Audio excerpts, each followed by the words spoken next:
आज तो इस राज्य में जितना भी खनिज है उन सारे खनिजों को लोगों ने बेच डाला। कोयला को लोगों ने बेचा, लोहा को लोगों ने बेचा, यहाँ तक कि नदी के बालू तक को भी नहीं छोड़ा। लेकिन ये तो उन लोगों को संरक्षण ही दे रहे थे। जब उन लोगों को संरक्षण दे रहे थे तो आज जांच एजेंसी ने उन्हीं को पकड़ लिया और हटवार जेल भेज दिया। हमारे पास ही 100 से अधिक डीड है। झारखंड के सभी जगहों पर जमीन को इन्होंने कब्जा किया है। लोगों का ही जमीन, गरीबों का, आदिवासियों का, कोई और दूसरों का नहीं किया। बड़े बड़े खदाने खुले, बड़े बड़े डैम हुए, वहां भी लोग उजाड़े गए और वो लोग अपने को आदिवासियों के हितैषी कहते। इसलिए मैं आज आप सब लोगों से यही कहने के लिए आया हूँ कि ये सारे लोग इस देश को, इस प्रदेश को सिर्फ लूटने का ही काम करते। क्या आप सबको ये लगता है कि इस प्रकार से देश की सरकार ने, नरेंद्र मोदी जी ने 10 वर्षों में जो काम किया है वो किसी से छुपा हुआ नहीं है।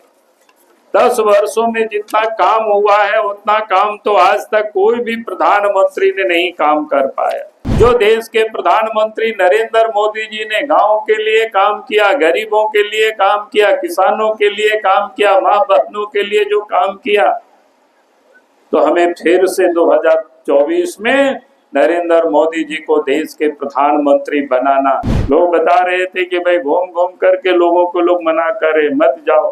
कितना मना करोगे भाई? अब मैं आपको बता रहा हूँ, आपकी जो इस चिलचिलाते धूप में आए, इससे तो स्पष्ट हो गया कि भारतीय जनता पार्टी को वोट देने के लिए क्षेत्र की जनता ने अपनी मन बना चुकी है। चाहे चंपई सोरेन जी कितना ही रोकने का क्यों नहीं प्रयास कर ले, लेकिन झारखंड की सरायकेला विधानसभा की जनता अब रुकेगी नहीं। अब 13 तारीख को कमल निशान में ही वोट डालेंगे। यही मैं आज आप सबसे यही कहने के लिए आया। आज इस प्रदेश में ये लोगों ने क्या किया, आज तो इस राज्य में जितना भी खनिज है उन सारे खनिजों को लोगों ने बेच डाला। कोयला को लोगों ने बेचा, लोहा को लोगों ने बेचा, यहाँ तक कि नदी के बालू तक को भी नहीं छोड़ा। आज इस प्रदेश के मुख्यमंत्री है, इस कारण से वो जेल में बंद है। हमने राज्य के मुख्यमंत्री को एक नहीं दर्जनों हमने पत्र लिखा था कि भाई यहाँ पत्थर की चोरी हो रही है, यहाँ बालू की चोरी हो रही है, यहाँ कोयला की चोरी हो रही है, यहाँ पर जमीन की फर्जी कागजात बना करके लोग बेच रहे हैं। इसको आप गिरफ्तार करिए, इसको जांच करिए, केस कर मुकदमा करिए। लेकिन ये तो उन लोगों को संरक्षण ही दे रहे थे। जब उन लोगों को संरक्षण दे रहे थे तो आज जांच एजेंसी ने उन्हीं को पकड़ लिया और हटवार जेल भेज दिया। और इसलिए मैं यही कहने के लिए आया कि आप अगर जांच एजेंसी को आप जांच नहीं कराएंगे, आप अपराधियों को नहीं पकड़ेंगे, आप उनको संरक्षण देंगे, तो उसका सजा तो आपको भुगतना ही पड़ेगा। और इसलिए आज हेमंत सोरेन जी जेल के अंदर में, और इसलिए मैं यही कहने के लिए आज आपके बीच में आया। मैं तो कहता हूं कि इस राज्य में मुख्यमंत्री बाबूलाल मार्ंडी हम भी थे।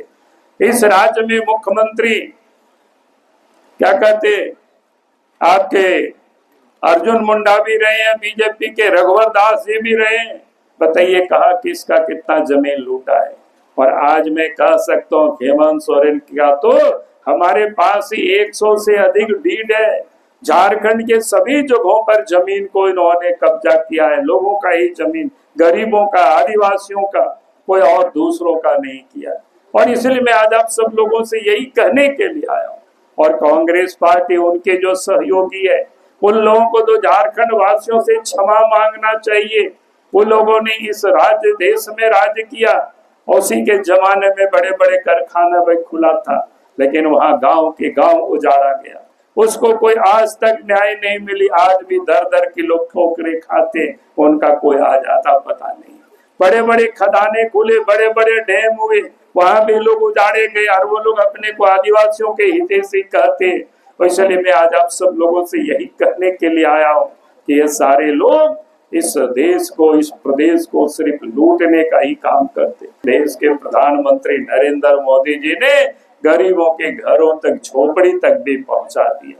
ये देश के प्रधानमंत्री नरेंद्र मोदी जी के द्वारा ही ये संभव हो पाया था। अब याद करिए, इतना ही नहीं, गैस के कनेक्शन तक ही नहीं, बल्कि देश के कोई लोग भूखे नहीं मरे।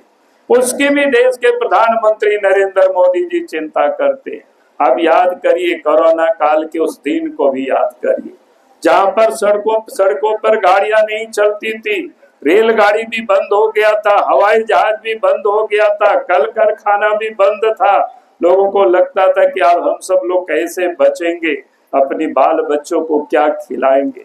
उस समय से देश के प्रधानमंत्री नरेंद्र मोदी जी ने कहा कि इस देश में कोई भी गरीब भूखे नहीं रहेगा। हर गरीबों को प्रत्येक महीना प्रत्येक व्यक्ति 5 किलो मुफ्त में अनाज भी भेज रहे हैं। अब जरा सोचिए कि देश के प्रधानमंत्री नरेंद्र मोदी जी घर की चिंता करते, चूल्हा की चिंता करते, गरीबों को खाने की चिंता करते, और उस गरीब कल्याण अन्न प्रधानमंत्री गरीब अन्न कल्याण अन्न योजना के तहत आपकी इस सिंहभूम लोकसभा क्षेत्र में भी 15 लाख से अधिक लोगों को यह अनाज मुफ्त में मिल रहा है। और ये देश के प्रधानमंत्री नरेंद्र मोदी जी ने कहा है कि भाई आज से नहीं अगले 5 वर्षों तक, ताकि गरीब अपने पैरों पर खड़ा हो जाए, तो अगले 5 वर्षों तक मुफ्त में उनको अनाज मिलता रहेगा। मतों से जिताना है, यही निवेदन, यही अपील करने के लिए मैं आया हूँ। क्योंकि आज इस प्रदेश में और देश में आप देख रहे होंगे कि आप सबको ये लगता है कि इस प्रकार से देश की सरकार ने, नरेंद्र मोदी जी ने 10 वर्षों में जो काम किया है वो किसी से छुपा हुआ नहीं है। 10 वर्षों में जितना काम हुआ है उतना काम तो आज तक कोई भी प्रधानमंत्री ने नहीं काम कर पाया। और इसलिए मैं आप सब लोगों से यही कहने के लिए आया हूँ, यही निवेदन करने के लिए आया हूँ। जो देश के प्रधानमंत्री नरेंद्र मोदी जी ने गांव के लिए काम किया, गरीबों के लिए काम किया, किसानों के लिए काम किया, माँ बहनों के लिए जो काम किया, तो हमें फिर से 2024 में नरेंद्र मोदी जी को देश के प्रधानमंत्री बनाना, यही निवेदन, यही अपील करने के लिए आया।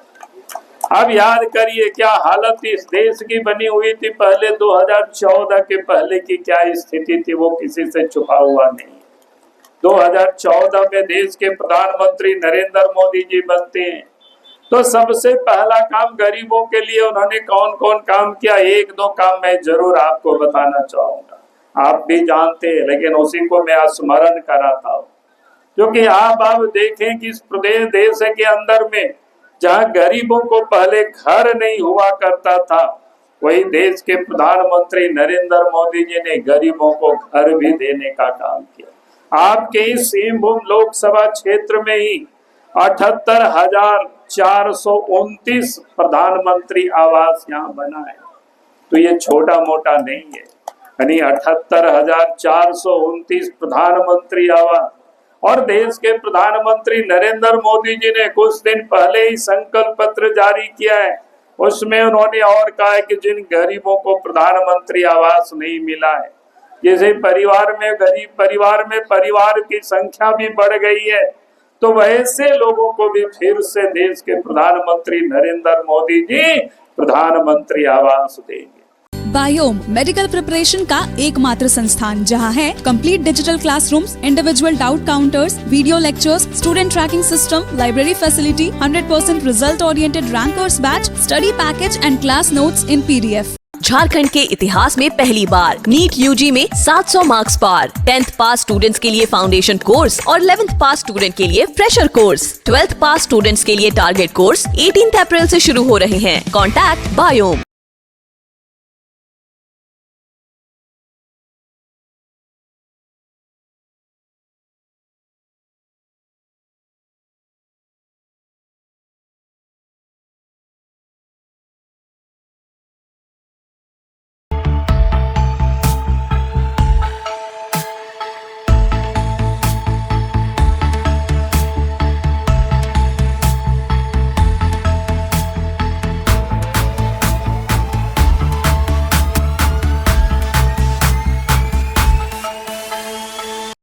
thefollowup.in. Like, share, and subscribe. www.thefollowup.in